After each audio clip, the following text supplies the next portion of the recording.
dòng nhị lâu thiên lâu nga na cham dung ga na an ka chung kai fiang ai de lam bang le cha ka tot na quý mu har chang lai si se lam dang mau ta in vào dang sin khôn na tim nu chun kai dòng a tha ba dang ta đi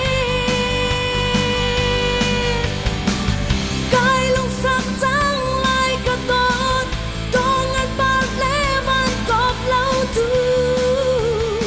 lung ting te ga dot mang tha le nga bang kan len ti miao a he bang chan lai hi ka ra wat lau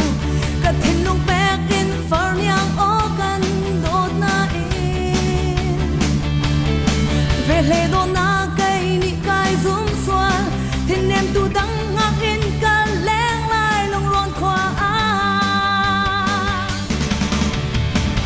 si se lam dang mel tak in vào dang sin khôn na tim nu chun kai zong a tha ba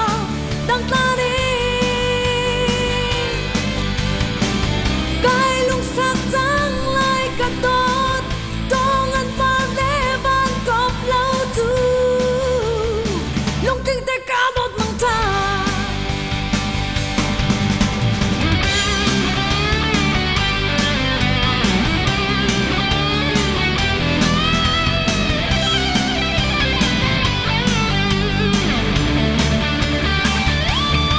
lung du ko in val dang pom man lo